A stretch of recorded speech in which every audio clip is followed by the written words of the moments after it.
Frutiger Aero, the up-and-coming term for the aesthetic we've been seeing for almost decades now.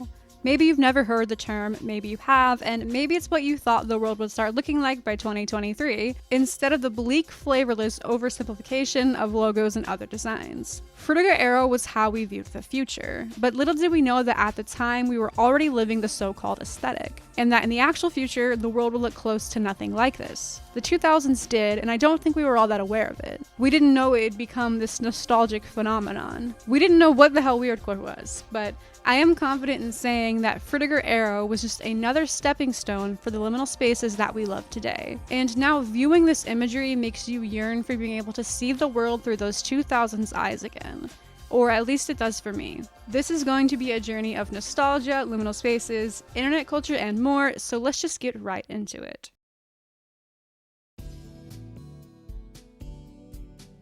Frutiger Aero can be summarized as the aesthetic that was prevalent from around 2004 all the way to 2013, so nearly a decade. The term was coined by Sophie Lee, a member of the Consumer Aesthetics Research Institute. Their website is absolutely fascinating to dive into, by the way. You can go through and learn about the different aesthetics throughout history. They define it starting from 2005. The components of the aesthetic are listed as skeuomorphism in UI/UX design. This is when, say, a logo mimics its real-life counterpart instead of this flat design that is more common in modern day. Glossy designs, Frutiger and other humanist sans serif typefaces, which are fonts intended to be clear and highly legible at a distance or at small text sizes. Tertiary color palettes, glassy or transparent materials, aurora borealis, bokeh photography, these are the pictures with those circles, and grass or nature in general, specifically water and cloudy yet bright skylines. Other elements include fish along with bubbles or spheres, we're gonna call them orbs. So it seems kinda like techie futurism meets ethereal nature,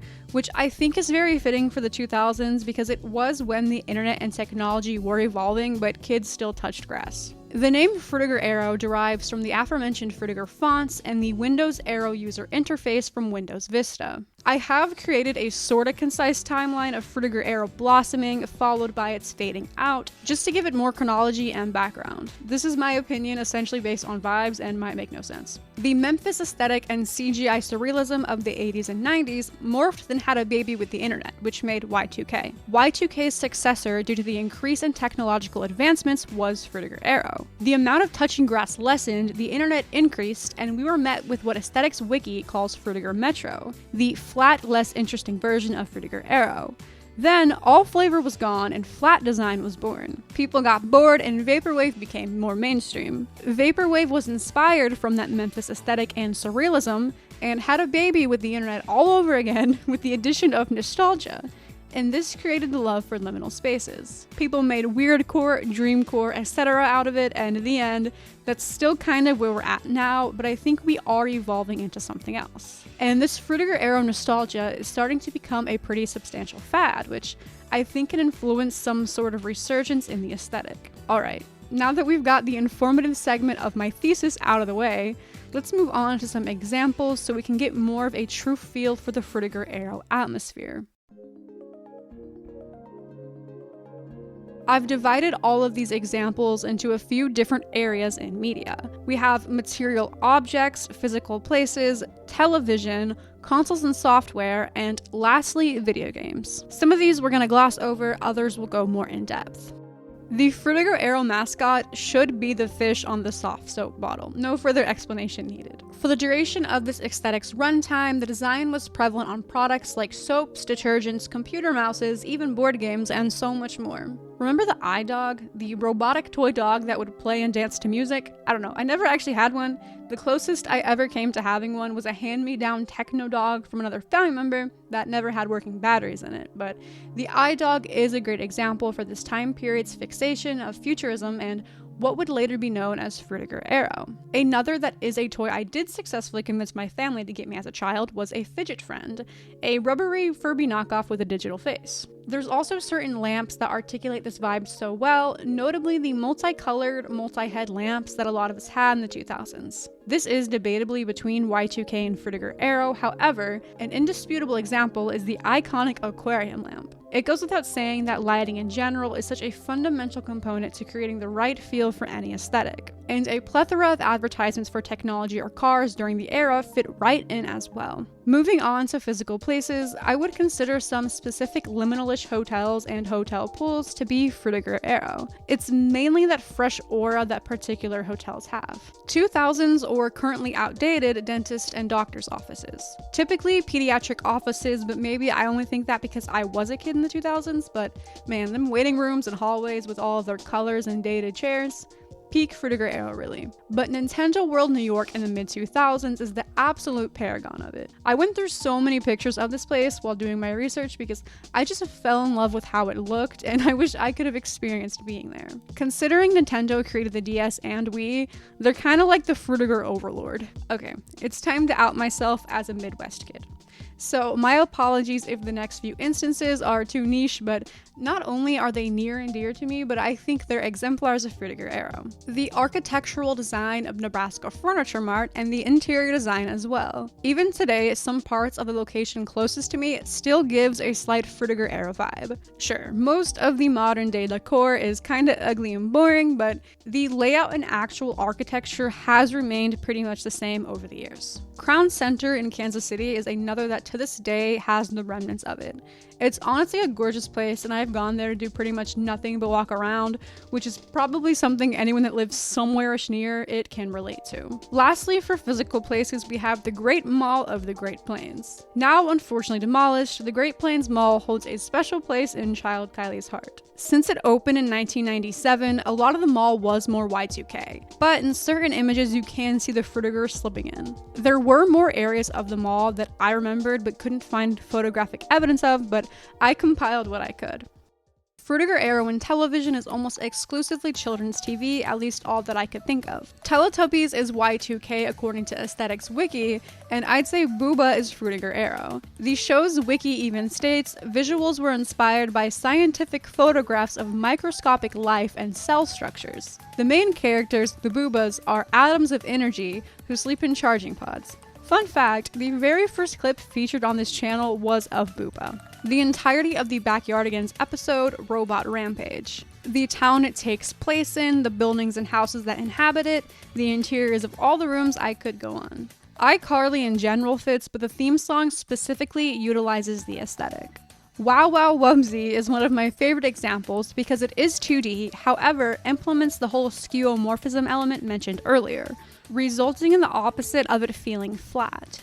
We of course have to mention Meet the Robinsons, considering its plot residing in futurism. I used to love this movie as a child, but it also was sorta bittersweet to me because I think it gave me one of my first existential crises. I think this film is the epitome of this vision of the bright utopian future we had. And then on the other hand, we have WALL-E, which depicts the bright technological future in a much more bleak light. For consoles and software, we have already briefly touched on Windows Vista, but I would consider its predecessor, Windows XP, to also be Frutiger Aero. It seems to kind of be a debate on whether or not XP is Y2K or Frutiger Aero, but with some of the themes XP had, its skeuomorphic icons, XP Media Center, and Media Player 10, I'd say it should be at the least considered a part of Frutiger Aero. Windows 7 is without question. The startup sound itself is like the audible adaptation of Frutiger Aero, and mostly everything about it is on theme. What isn't entirely on theme is the Birdman wallpaper, but I wanted to feature him in the video. Before we get into consoles, there's LimeWire. This was my music downloader of choice as a kid. All of the songs on my Frutiger MP3 player came from LimeWire. This nostalgic design and hyper-realistic Lime logo makes it worth mentioning. Now they sell NFTs or something and replace the beloved Lime with a boring-ass corporate Memphis logo, as have most companies following the demise of Frutiger Aero. The PlayStation 3 and Wii are definitely the console embodiment of Frutiger Aero. Look at the PS3 menu and home. PlayStation Home is literally what a Frutiger world would look like. And everything about the Wii is fitting. From the menu with all the channels, to the Wii Shop, the little screen before the GameCube disc registers as a GameCube game, and a multitude of Wii games that we'll be getting into in just a moment. The Wii U, I think, marks the aesthetics departure. The console itself, I'd say, is just as Frutiger as the Wii. Their menus look strikingly similar, the icons have that glossy skeuomorphic design, Miiverse existed, and it still has that feel to it.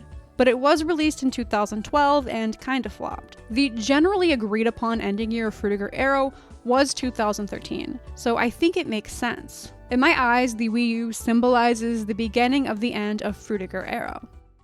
The last excerpt of examples is video games. So there are a few GameCube games that predate the supposed birth year of Frutiger Aero, but still fit the aesthetic undoubtedly in my opinion. Areas in Super Mario Sunshine's Noki Bay portray the whole water aspect very effectively. Sonic Adventure 2 has Frutiger Aero elements throughout the entire game, and the otherworldly Chow Garden is worth specifically mentioning. The final selections of the GameCube games would be Super Monkey Ball 1, 2, and even Adventure. I guess the aesthetic is one thing Adventure's got going for it. The Frutiger Aero in Super Monkey Ball is less apparent than Super Monkey Ball 2, but you can still see it seeping through. Like the way that this architecture looks, the underwater section, and this fountain with trees in the desert area. For Super Monkey Ball 2, the worlds that I think are best representations of Frutiger Aero would have to be Jungle Island, taking into account its watery natureness, Inside a Whale. I think the futuristic aspect is really heavy on this one. The amusement park is a great example, and I think so is the bubbly washing machine. With Dr. Badboon's base, I couldn't decide if I considered it Frutiger Aero or not, because I can't tell if it's like too green. Time to get into all of the Wii games. Mario Galaxy 1 and 2 are widely agreed to be like the Frutiger Aero games, especially Galaxy 2. I think some parts of Fort Francis and Super Paper Mario sort of give off the vibe, but the Woe Zone in Chapter 4 of the game certainly does. Wii Sports, Tennis, and Golf do as well, and pretty much all of Wii Sports Resort. Did anyone else play the Aquarium WiiWare game? While flipping through the pages of all of my childhood memories, I remember this. It's just called My Aquarium, and it's extremely Frutiger Aero. It was such a relaxing, pleasant game. Following this reawakening of my memories, I started to think about random games that also were Frutiger Aero. Pets Cats 2 has the nature qualities of it, and The Art of Balance, which was another WiiWare game, is honestly gorgeous and clearly has a Frutiger Aero essence to it. Moving on from Wii games, we have Portal. From beginning to end, it has this atmosphere to it that I absolutely adore, and it's pretty much the pinnacle of Frutiger Aero. That concludes all of the notable examples without dragging this video on for ages. I did come up with a lot of them on my own, but this Frutiger Aero lore went deeper than I originally thought when I had first heard of this aesthetic. I found r/Frutiger Aero, and it was a massive help for creating this video. I skimmed through nearly every single post on the subreddit, gathering as much information and examples as I could, because I really wanted to make this right and feel special to not only me and my nostalgic experiences, but other people's as well. And it's for sure a subreddit that I'm going to continue to frequent. Apart from being beneficial in an educational sense, there's so many innocuous posts that just made me happy to see.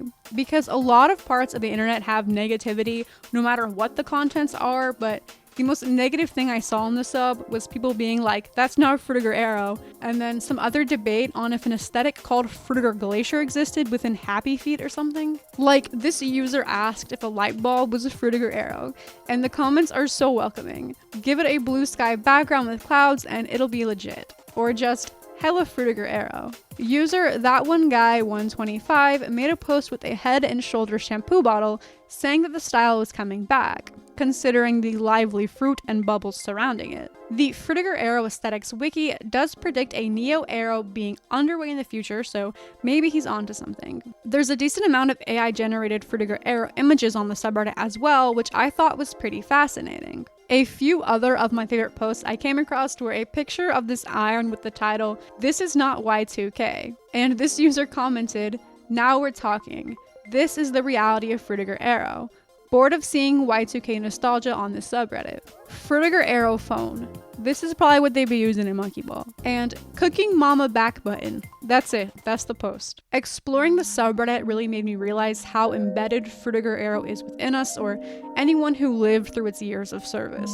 It transcends just the visual appearance of it. Like, I just see posts asking what music people associate with it, and realized I associate certain music with it too. I mean, I already mentioned that the Windows 7 startup sound sounds like it, and all of the aforementioned games' soundtracks do as well. So does The Smallest Weird Number by Boards of Canada. And someone even asked about smells associated with it. This has 41 comments with people giving all kinds of examples. Citrus and wet wipes. Shampoo, mint, and petrichor, what you smell after it rains. Unwrapping and opening a console game disc or guidebook for the first time. Chlorine, disinfectant, morning dew, hotel lobbies, maybe even Cheez-Its. Buttery popcorn and or nachos and cheese at a movie theater. Office smell. The laundry detergent aisle at a store. And the blue part of a bomb pop.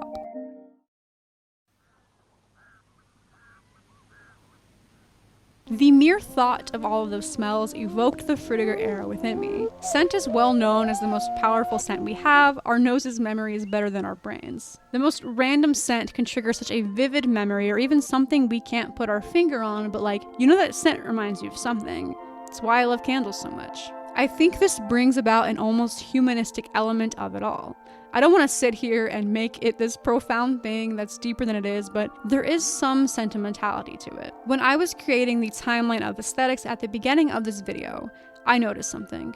It's the constant recycling of past aesthetics and the liminal quality to all of them. Like when things got too bland and boring after Frutiger Aero with the whole flat design and corporate Memphis thing, Vaporwave became mainstream. And after that, the liminal spaces did. I've always said Vaporwave was the predecessor to the liminal space craze. They both have the same nostalgic yet surreal feeling to them.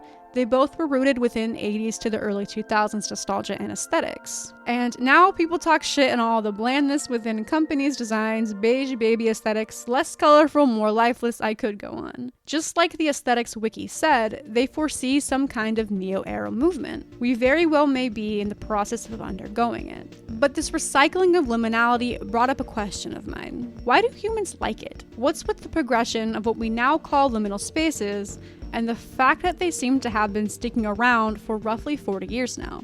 The world doesn't look like this. Not anymore anyway.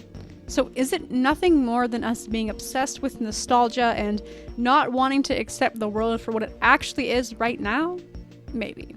But I think our memories, ideas, and imagination are all sometimes better than physical reality, whether we want to admit it or not. I have no idea what the world legitimately looked like through the eyes of 4-year-old Kylie. But in my memory, it looked like this. And my fixation with liminal spaces comes from how they summon this creativity within me that no other visual thing does. It feels like the shit you picture in your head. People are always saying how they look like dreams. Frutiger Aero was rooted in this idea of a utopian future that didn't actually exist. And guess what? I'm sure tons of people complained about some of the tackiness of it. I specifically remember everyone thinking iOS 7 was groundbreaking and cool because it looked cleaner and more advanced. Who wanted the Frutiger Aero anymore? And now we want it back. I think it's some strange mix of how much nostalgia really does impact us and this almost unlocking of creativity and a pleasant, nearly childlike view of the world that comes with liminality. Now, maybe you don't understand what I mean, or simply don't agree, and that's completely okay. This is probably going to be different for everyone, especially if you are younger or older than me. For me, early Frutiger Aero reminds me of playing DDR in the summer, then like going outside and finding a dandelion to make a wish on. Or early 2000s Walmart and the Great Plains Mall. Later, Frutiger Aero was like playing Super Paper Mario in the summer. You may not have the exact same experience, but when I say that the smell of the blue part of a bomb pop feels like Frutiger Aero, and you know exactly what I mean, there's something to it. And it just makes me feel more special about the world and humans in general, that we can connect over the blue part of a bomb pop and this stupendous imagery.